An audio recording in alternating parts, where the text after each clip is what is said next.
Ok, aujourd'hui je suis à Valenton, j'ai emprunté cette moto chez Absolu auprès de Nicolas que je remercie bien fort. On m'a dit l'autre jour dans un commentaire sur la vidéo de la R7 que la CBR 650R était mieux que la R7. C'est IT Ross Motovlog, je crois, qui m'a dit ça. Et du coup, lui disait que le 4 cylindres était mieux pour le circuit.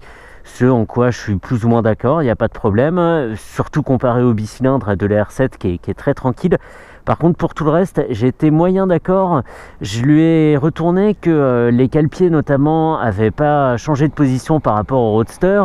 Les demi-guidons, même si ce sont des demi-guidons et qui sont sous le T supérieur, remontent quand même et on est quasiment au niveau du dessus du tube de fourche. On le voit ici, hein, c'est pas très bas, hein, ça pourrait être facilement 5 ou 6 cm plus bas, mais ça remonte. C'est un peu comme sur le Thruxton où on a effectivement des demi-guidons, mais ils remontent quasiment au niveau d'un guidon classique avec pontet.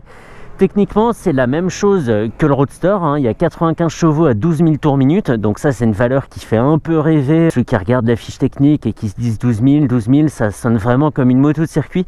Mais c'est pas que je vais m'attacher à démontrer que c'est pas une moto pour le circuit, c'est pas ça exactement. Ça n'en fait pas, c'est pas exactement une sportive, hein, d'après moi, ou alors elle pourrait être encore plus sportive. Moi je suis pas d'accord sur le fait que ça soit une meilleure sportive que la R7. D'un point de vue moteur, oui, il n'y a pas la même puissance, effectivement, elle n'est pas distribuée pareil, mais on est quand même moins dans l'ambiance. Techniquement, je vais faire le tour rapidement parce que j'ai pas eu le temps de tout apprendre par cœur. Donc 95 chevaux à 12 000 tours minute, je l'ai dit. Il y a 15 litres de réservoir, celle est à 810 mm de haut, elle pèse 208 kg. À l'avant, on a deux disques 310 avec des étriers radio Nissin 4 pistons sur une très belle fourche inversée Showa qui n'est pas réglable.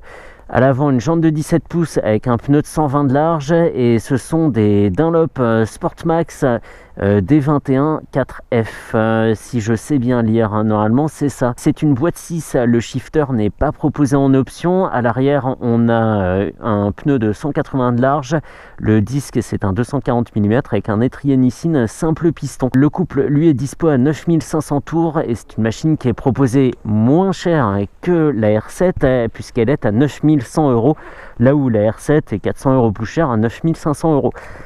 De look, elle fait effectivement sportive, mais il ne faut pas s'imaginer que c'est une Fireblade 600 par exemple. Il y a des R un peu partout dans le nom, effectivement, ça c'est bien, petite touche de sportivité, pas de souci.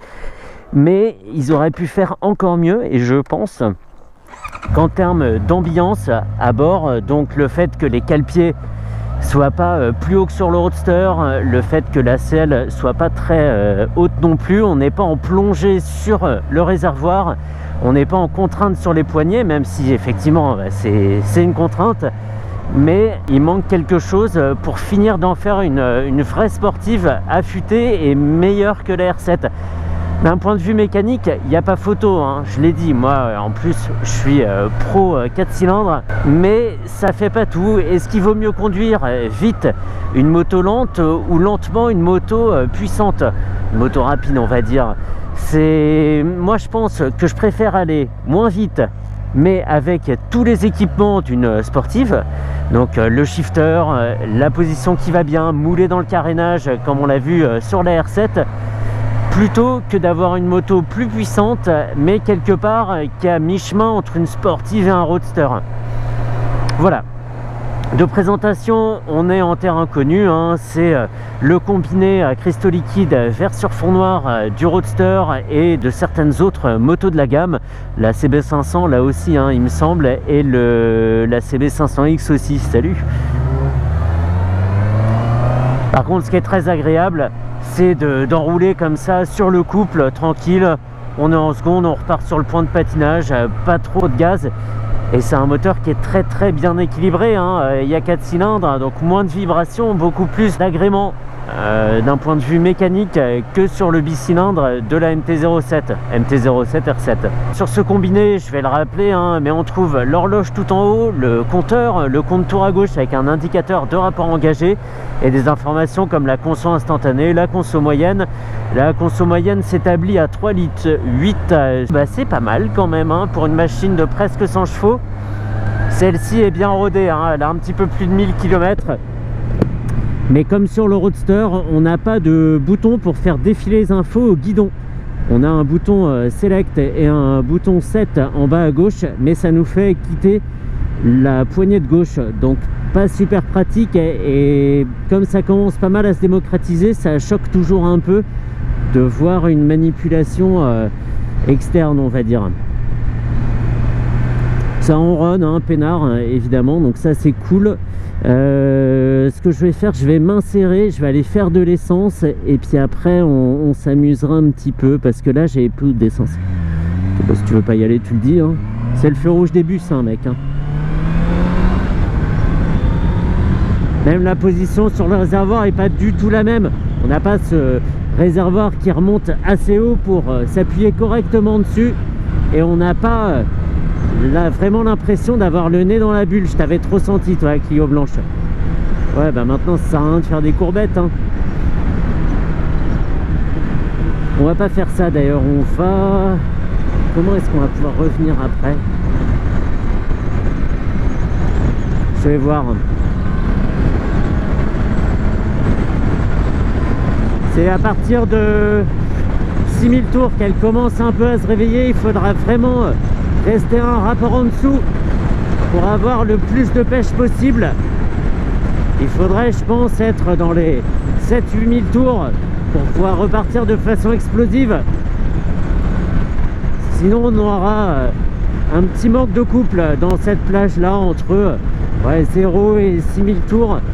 Ça sera un petit peu creux si on veut faire la course. Allez, sors la fesse mon petit gars.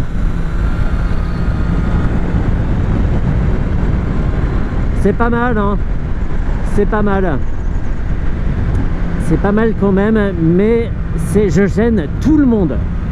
Et en même temps, je trouve que les gens conduisent très mal. J'ai conduit pas mal ce matin et c'est la jungle. Bref, je pense qu'avec des vrais demi-guidons pris sous le tête de fourche mais complètement horizontaux, on serait encore un peu plus cassé comme ça et ça mettrait d'autant plus dans l'ambiance, parce qu'il y a ça aussi qu'il faut pas oublier, c'est qu'à moteur équivalent, on a plus tendance à être dans le jeu de la course, de la recherche de performance sur une machine avec une esthétique sportive que sur son équivalent en roadster, et encore plus que sur son équivalent en trail. Par exemple, le bon exemple, c'est la CB500 avec les déclinaisons R, X et F, même à moteur et calage équivalent, des multiplications identiques, etc.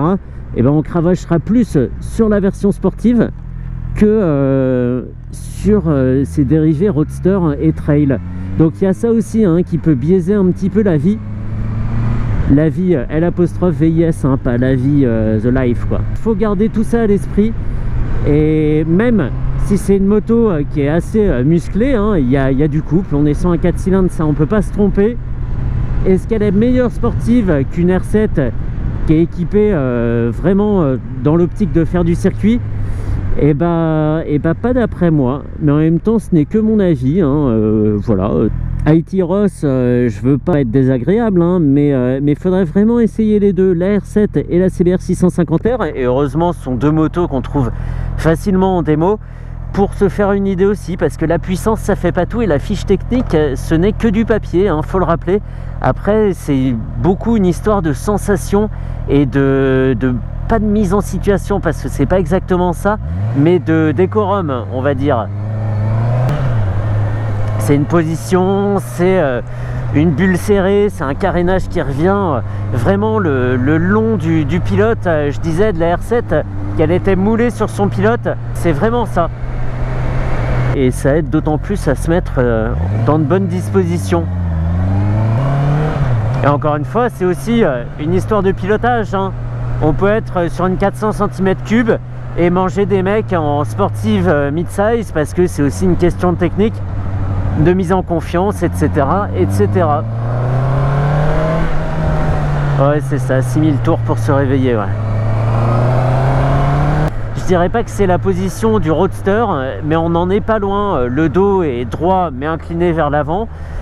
Très très peu encore. À aucun moment je me suis dit ah oui, je conduis une sportive et tout, c'est compliqué, c'est une histoire de sacrifice, etc.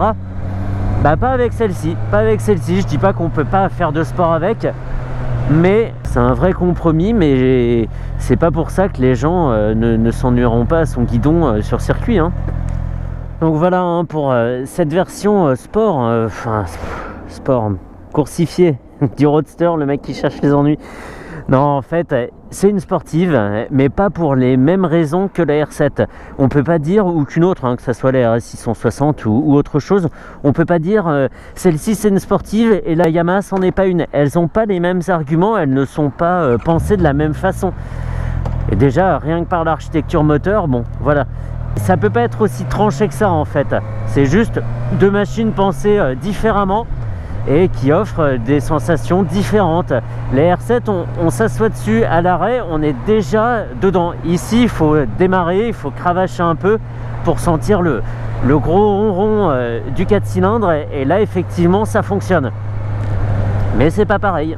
Voilà, c'est pas la Fireblade, c'est pas une Fireblade 600.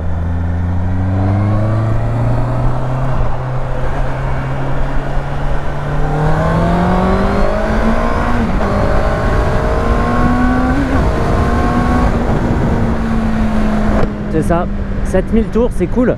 Ça laisse une bonne plage quand même, hein, entre 7 et 12. C'est bien, mais faut la laisser s'exprimer haut dans le régime en fait. Faut la laisser gueuler.